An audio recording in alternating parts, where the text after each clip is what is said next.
Assalamualaikum warahmatullahi wabarakatuh. Perkenalkan, nama saya Wina Wulandari dari kelas manajemen sore 1. NIM saya 20612131. Baiklah, di sini saya akan menjelaskan tentang akidah Islamiyah. Makna akidah dalam bahasa Arab berasal dari kata kerja aqoda yakidu datan, yang artinya adalah Arabtu ikatan, al-jasmu keyakinan yang mantap, al-ahdu janji. Istilahnya, sesuatu yang dibenarkan oleh jiwa, hatinya merasa tenang karenanya, menjadi suatu keyakinan bagi pemiliknya dan tidak dicampuri dengan keraguan sedikitpun. Sumber-sumber akidah Islamiyah: 1. Al-Quran, 2. As-Sunnah An-Nabawiyah, yang ketiga Al-Ijma. Pilar-pilar akidah Islamiyah. Yang pertama, keyakinan kepada Allah Subhanahu wa Ta'ala sebagai pencipta, pemilik, pemberi petunjuk, pemberi rezeki, penguasa, pengatur, dan pembimbing. Terdapat Quran surah keempat ayat 136. Wahai orang-orang yang beriman, tetaplah beriman kepada Allah dan Rasul-Nya, dan kepada kitab yang Allah turunkan kepada Rasul-Nya, serta kitab yang Allah turunkan sebelumnya. Barang siapa yang kafir kepada Allah, malaikat-malaikatnya, kitab-kitabnya, rasul-rasulnya, dan hari kemudian, maka sesungguhnya orang itu telah sesat sejauh-jauhnya. Yang kedua, keyakinan atau iman kepada malaikat Allah sebagai makhluk yang diciptakan Allah dari cahaya untuk beribadah kepadanya. Quran surah kedua ayat 97 dan 98. Ayat 97. Katakanlah, barang siapa yang menjadi musuh Jibril, maka Jibril itu telah menurunkannya Al-Quran ke dalam hatimu dengan seizin Allah, membenarkan apa kitab-kitab yang sebelumnya dan menjadi petunjuk serta berita gembira bagi orang-orang yang beriman. Ayat 98. Barang siapa yang menjadi musuh Allah, malaikat-malaikatnya, rasul-rasulnya, Jibril dan Mikail, maka sesungguhnya Allah adalah musuh orang-orang kafir. Yang ketiga, iman kepada semua kitab yang diturunkan Allah kepada para nabi dan rasul yang menerimanya. Terdapat Quran surah keempat ayat 136. Wahai orang-orang yang beriman, tetaplah beriman kepada Allah dan Rasul-Nya, dan kepada kitab Allah diturunkan kepada Rasul-Nya, serta kitab yang Allah turunkan sebelumnya. Barang siapa yang kafir kepada Allah, malaikat-malaikatnya, kitab-kitabnya, rasul-rasulnya, dan hari kemudian, maka sesungguhnya orang itu telah sesat sejauh-jauhnya. Yang keempat, iman kepada para rasul. Terdapat Quran surah kedua ayat 98. Barang siapa yang menjadi musuh Allah, malaikat-malaikatnya, rasul-rasulnya, Jibril dan Mikail, maka sesungguhnya Allah adalah musuh orang-orang kafir. Yang kelima, iman kepada hari akhir. Terdapat Quran surah keempat ayat 135. Wahai orang-orang yang beriman, jadilah kamu orang yang benar-benar penegak keadilan, menjadi saksi karena Allah, biarpun terhadap dirimu sendiri, atau ibu bapa dan kaum kerabatmu. Jika ia kaya ataupun miskin, maka Allah lebih tahu kemaslahatannya. Maka janganlah kamu mengikuti hawa nafsu, karena ingin menyimpang dari kebenaran. Dan jika kamu memutarbalikkan kata-kata atau enggan menjadi saksi, maka sesungguhnya Allah adalah Maha mengetahui segala apa yang kamu kerjakan. Yang keenam, iman kepada qada dan qadar Allah Subhanahu wa Ta'ala. Terdapat Quran surah ke-25 ayat kedua. Yang kepunyaannya lah kerajaan langit dan bumi, dan dia tidak mempunyai anak, dan dia tidak ada sekutu baginya dalam kekuasaannya, dan dia telah menciptakan segala sesuatu, dan dia menetapkan ukuran-ukurannya dengan serapi-rapinya. Baiklah, di sini ada makna iman, yang secara bahasa iman adalah membenarkan, tasdik. Secara istilah, iman adalah mengucapkan dengan lisan, membenarkan dengan hati, dan mengamalkan dengan perbuatan. Di sini ada konsekuensi keimanan. Yang pertama, mencintai Allah dan Rasul-Nya melebihi dari mencintai segala sesuatu yang lainnya, termasuk dirinya sendiri. Terdapat Quran surah ke-9 ayat ke-24.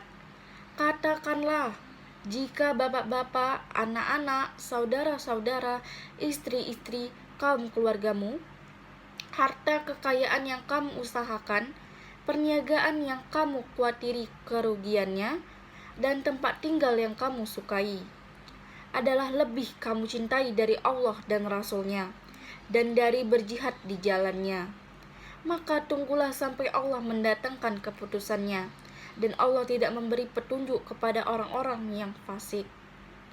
Yang kedua, mendengarkan dan menaati semua yang datang dari Allah dan Rasul-Nya tanpa merasa berat dan tanpa memilah-milah.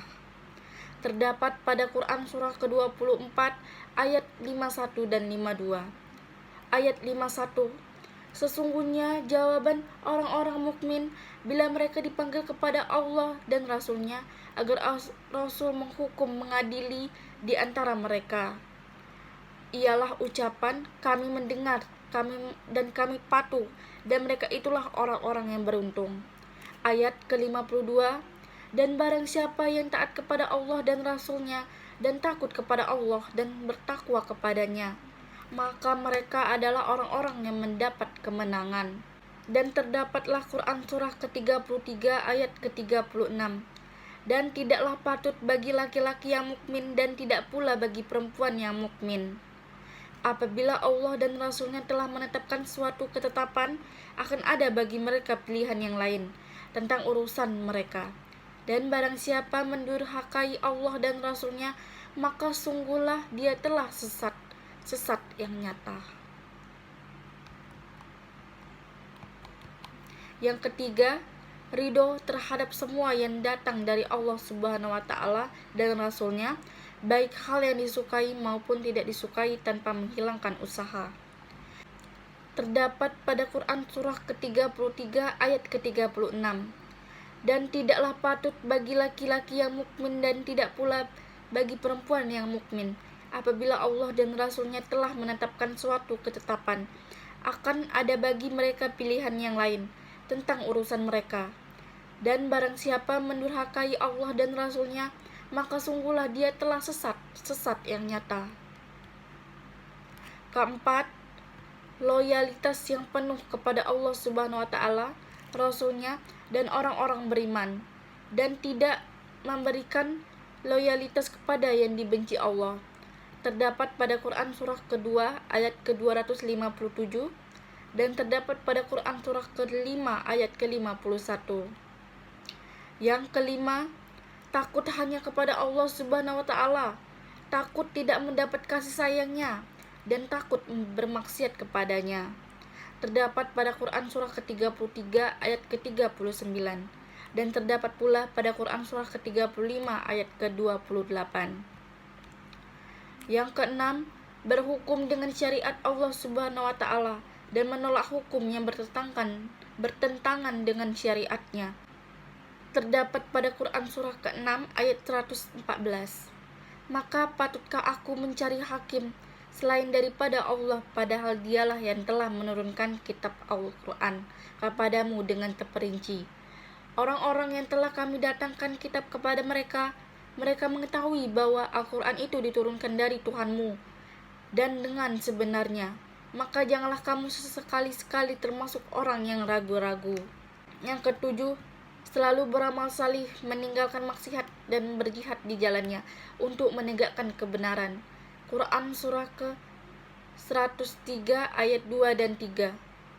Terdapat pula pada Quran surah ke-33 ayat ke-23. Terdapat pula pada Quran surah ke-49 ayat 15. Sifat-sifat orang yang beriman. 1. Jika disebut nama Allah Subhanahu wa Ta'ala, bergetar hatinya karena cinta, harap, dan takut kepadanya. Jika dibacakan Al-Quran, bertambahlah keimanannya, dan mereka selalu bertawakal kepadanya. Quran Surah ke-8 ayat kedua.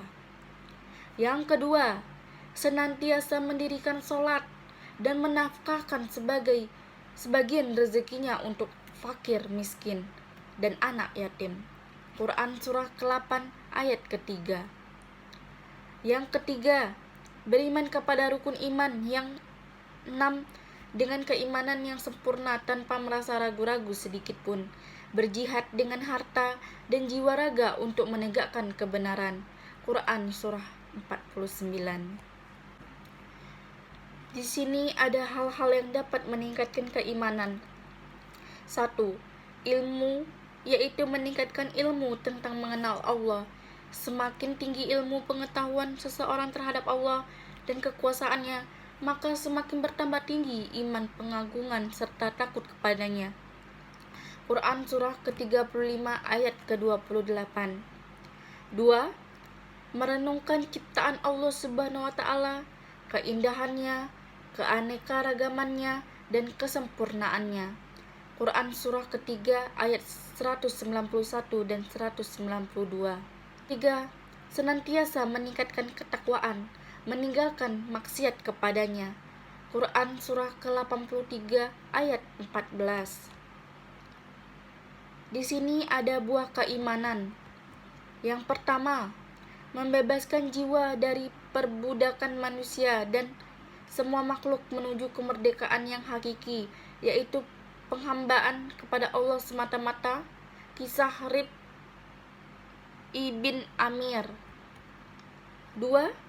Membangkitkan kebenaran untuk membela kebenaran, tidak takut mati, serta cinta syahid, karena yang memberi umur, rezeki, manfaat, dan bahaya hanya Allah Subhanahu wa Ta'ala. Terdapat pada Quran Surah ke-4 ayat 78. Di mana saja kamu berada, kematian akan mendapatkan kamu, kendati pun kamu yang di dalam benteng yang tinggi lagi kokoh. Terdapat pula pada Quran Surah ketiga ayat 145.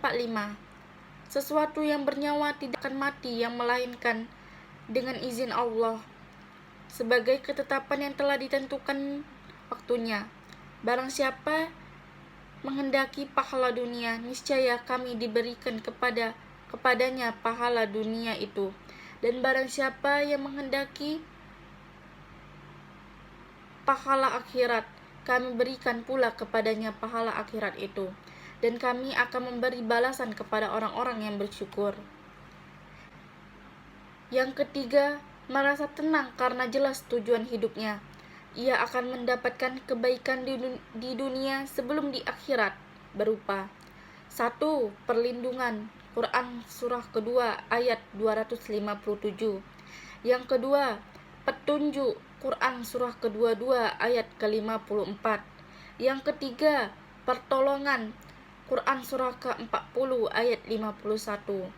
Yang keempat, penjagaan. Quran Surah ke-10 ayat 98. Yang kelima, dikokohkan kedudukan. Quran Surah ke-24 ayat 55. Yang keenam, diberkahi baik dari langit maupun bumi. Quran Surah 7 ayat 96. Yang keempat, hidupnya dalam kesenangan lahir dan batin karena hidup dalam cahaya hidayah Allah, sehingga ia tidak menzalimi dirinya sendiri dari orang lain. Terdapat pada Quran Surah ke-48 ayat keempat. Dialah yang telah menurunkan ketenangan ke dalam hati orang-orang mukmin, supaya keimanan mereka bertambah di samping keimanan mereka yang telah ada. Dan kepunyaan Allah lah terlentara langit dan bumi, dan adalah Allah Maha Mengetahui lagi Maha Bijaksana. Sekian dan terima kasih. Assalamualaikum warahmatullahi wabarakatuh.